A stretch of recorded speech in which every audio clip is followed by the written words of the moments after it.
ఈ యాడ్ లో ఈ పర్సన్ ఒక జాలిని తీసుకుంటాడు. తర్వాత వాళ్ళ కంపెనీకి చెందిన ఒక పేస్ట్ ని దానిపై అప్లై చేయడం కూడా స్టార్ట్ చేస్తాడు.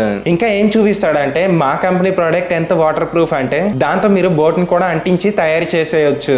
ఆ తర్వాత బోట్ ని తయారు చేస్తాడు. ఇంకా వాటర్ లో కూడా నడిపి చూపిస్తాడు. అంటే విషయాలను ఆ విధంగా మంచిగా వివరించి చెప్తాడు. నెక్స్ట్ ఇయర్ ఒక యూనివర్సిటీ స్టూడెంట్స్ ఏమనుకుంటారంటే దీన్ని మనం కూడా ట్రై చేద్దాం. ఒకవేళ సక్సెస్ అయితే మంచిదే, కాకపోతే వీళ్ళపై మనం ఎక్స్పోజ్ కూడా చేద్దాం. ఇప్పుడు ఈ యూనివర్సిటీ స్టూడెంట్స్ అంతా కూడా బోట్ ని తయారు చేయడం స్టార్ట్ చేశారు. ఫస్ట్ డే వచ్చి ఒక లేయర్ అంతా కూడా అంటించేస్తారు. సెకండ్ డే వచ్చి కూడా ఇంకో లేయర్ కూడా అంటించేస్తారు. ఎక్కడెక్కడైతే తక్కువగా పేస్ట్ ఉంటుందో అక్కడ ఇంకోసారి కూడా అప్లై చేస్తారు. ఎందుకంటే చూసే వాళ్ళు ఎవరు కూడా మీరు తక్కువగా పేస్ట్ వేసి మీరే సరిగ్గా బోట్ ని తయారు చేయలేదని అనకూడదని. ఇక 3-4 టైమ్స్ తర్వాత రిజల్ట్ టైం కూడా వచ్చేసింది. ఇప్పుడు దానికి ఒక మోటార్ ని పెట్టేసి అసలు ఇది వాటర్ లో వెళ్తుందా లేదా అని ఒక పెద్ద డౌట్ వస్తుంది. నిజంగా చెక్ చేసేసరికి బాగానే నడుస్తుంది.